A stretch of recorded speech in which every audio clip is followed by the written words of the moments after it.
Aloha, my name is Matt Darnell with ComTel.Cloud, ComTel.Cloud, cloud like up in the sky. Joined here by Greg Jackson. How we doing today, Greg? I'm doing great. Things Fan- are things are looking good. Absolutely. On this computer, I'm kind of doing an experiment here. I don't have an ad blocker on this browser, and just fooling around with it a little bit, it's relatively unusable. Which is kind of Oh wow. interesting. I mean, so we'll see. When you're used to not seeing any ads or pop-ups or anything like that, it really is a big difference with that. Hmm. Well, we'll go ahead and get started. Okay, first thing, I was really surprised when I saw this that Intel is bringing back coffee and to bring to for morale because they had to come back to the office. And when you read the article, they said they saw 10 billion, from the budget. And then when they talk about how much they used to spend, it's crazy. But I mean, would free coffee and snacks, because it says employ Intel has been spending 100 million annually on free and discounted food and beverage. What kind of food and beverage are they having at Intel that they're spending $100 million? I mean, maybe that's Canadian or pesos or something, but that seems like a lot of money. That's some really good coffee. And discounted food. I mean, they got all these chefs coming in here or something. And I mean, Intel does have a lot of people in a lot of different countries, but if you were told you've been working at home, maybe uh, you had to come into the office once a week, they said, "Greg, come back in." But good news is you're going to get free coffee. I mean, is that going to make a big difference for you? Um, Not a huge difference. I mean, we're only talking. I mean, now with Starbucks, if I instead of me grabbing Starbucks on the way in for $7, maybe that saves. If I'm doing it every day, but I usually don't. So I don't think that enticed me too much. It's nice to have, but it's the workers' drink, right? That's how it was created to get people to work faster. The caffeine. You won't Yeah. find a decaffeinated option, right? We No, we'll don't give you a have. break. We'll call it a coffee break, and when you come back, we expect you to work faster. Yeah, no more water breaks. This cut. I think it's crazy that's where they are, that they have to buy back their employees, have that there. All right. Is this progress? And this site I did not even know about. Chegg. Maybe I've been out of school for a billion years. So I guess Chegg, that would became a verb. Like I'm going to Google something, go ahead and Uh-huh. Chegg it, where Oh, okay, if you okay. needed a paper written, they said they worked with East Indian people, and you paid a subscription, 19.95 a month, pre-written answers for things, and their stock is down 99% uh, from 14.5 billion market value. Wow. It's because of ChatGPT. Why would I pay, you know, Chegg $20 a month when I can have ChatGPT do it for free. Had you ever heard of Chegg before? No, this is a new one for me. Yeah, Oh, does it say anything about who uses it the most? Is this like a US thing or? I guess it was college students, Oh, and I imagine it's U.S. I mean, we're the only folks that are gonna pay all that money to go to college and then pay somebody else to do our homework for us, right? I mean, everybody else, I hope that, that changes where you pay all that money. And I say that because I'm writing checks to, higher, higher levels of learning right now I know they're not, doing that kind of thing. yeah. But yeah, I guess that's just, I mean, this could just be a blockbuster, a, red box kind of a thing. At one point, it was great, business for them, but then ChatGPT comes and just, wow, 48% in a day. Anyway, so just really kind of crazy, how that just hit out of nowhere. And then a $14 billion business is almost worthless now. So this article here talks about punctuation is dead. And it's one of those things where go, okay, what's the point of punctuation? Like I remember back Was in that the a pun? That was pretty clever, I thought. I remember having to write like the sentence, they're playing their music over there, all the different kinds of theirs. Yeah, And what's the point? I mean, as long as you can get your message across, does punctuation matter? Like, how much time did you spend in school learning how to write cursive? Do you I remember I uh I lost a letter grade because I missed a semicolon.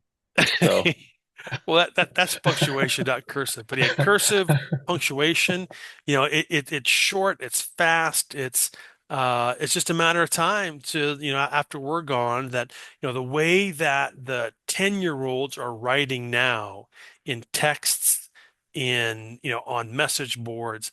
I mean, is that going to be business communication? Is when they're 50, 40 years from now, 2064, which is hard to believe it's only 40 years away. Mean, is that how business proposals are going to be written? Where spelling doesn't matter, punctuation, run-on sentences, and apparently all because like the comma and the period, you have to hit another key to get to there. They're not on the main keyboard, so people won't do that. So they're not learning how to use a comma and a period. And I don't know if there is a value of that. I mean, like to have proper punctuation if you can get your message across. I'm a big proponent of Copilot lately. So a lot of my emails and proposals, and I just whip something up and I don't have to get anything right. I mean, I even get words wrong and it'll clean everything up. It's and format it. It's amazing.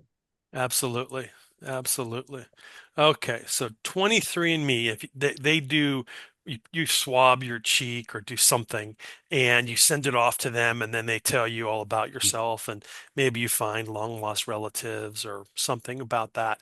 So they're laying off 40% of their workers. I guess they got hacked a few years back, and some of their data got stolen. But what do you think their main asset is right now if they were going to try to sell something? Uh, DNA markers, behaviors. Probably not their technology, their information, right? Yeah, And what yeah. is their information?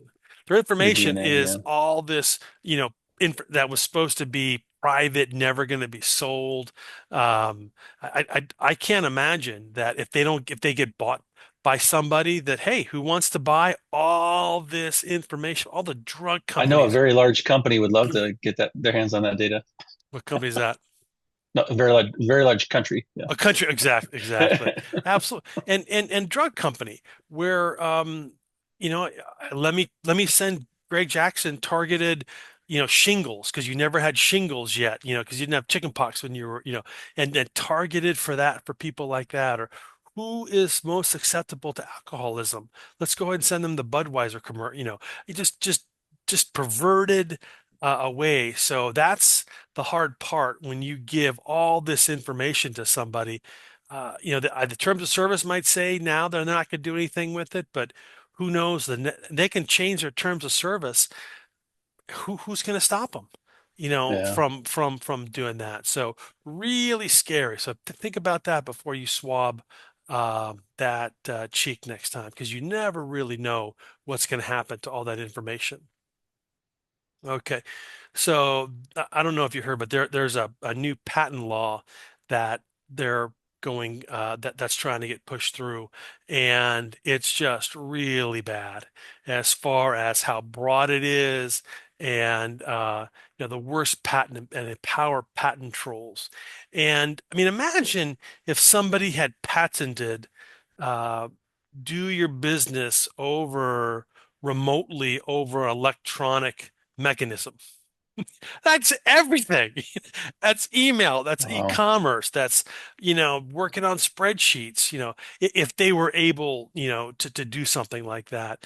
And these patent trolls, these people, all they do is churn out patents and then, sell them to a lawyer, or not sell them to a lawyer, but say, hey, lawyer, I'll give you half everything you can collect on Mm. these. And they're just so broad. And in my mind, if I was king, if you have a patent, it is not enforceable unless you actually try to do something with it.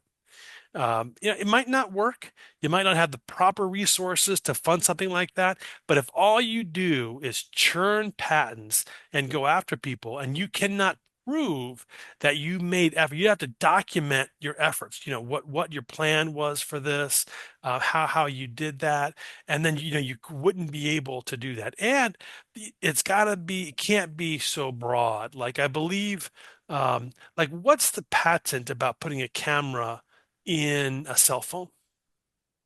Or Oh, interesting. if Yeah. I have a telephone in a car. At one point that was Buck Rogers kind of stuff. Yeah, telephone in a car, or I'd be able to talk to my car, I mean, interactively, with voice. Anyway, so it can't, it's got to be better. That we had to do better. Okay. Back in the day, the gentleman that recorded "You've Got Mail" on the AOL, and he Yeah. said like, I think he said like four or five things. He passed away, and just reading that one, very sorry for his family and friends, and for those folks. But do you remember? Are you old enough to remember getting an AOL CD like twice a month with 500 free hours? I remember them, but I don't think I was, yeah, Okay. I don't think I was Yeah. part. I was not a big AOL user. Yeah, because I mean, like Windows 95, like I don't think came with a TCP/IP stack, the very first version of Windows 95. So by back in the Yeah. day, if you wanted to dial up to a regular ISP, you I think had to they came out with load. the OSR2B, I think is when that came out. Something like Yeah. that, yeah. But you had to, I remember loading an IP stack and then doing this and doing that. AOL made it so easy. You just load this CD and you run the thing and it just worked. And that was really the beginnings of me, browsing the web. And then I found out about the actual web and just going right to an ISP, and Netscape was coming out, and all these other browsers and Alta Vista and then all the Ask Jeeves after that. But yeah, I was just sad when I heard that because that's such a iconic. Oh, you used to love to get email, right? And hated to get a little actual letter. Now I love it when I get a letter. When somebody actually takes the time to write me, and it's like, oh, too many emails. I mean, the whole paradigm has shifted. I think he said like five things here in the article. He said, "You've got mail. Welcome. All files done and goodbye." Anyway, so that was and he got $200 for that. How many times was that played? It's crazy. He learned about royalties, I'm sure. Amen. Um, okay, here's an example of these things. All right, so um, the Secret Service says your location data, they don't need a warrant for that. And that's probably written somewhere in some terms of service, like on your phone.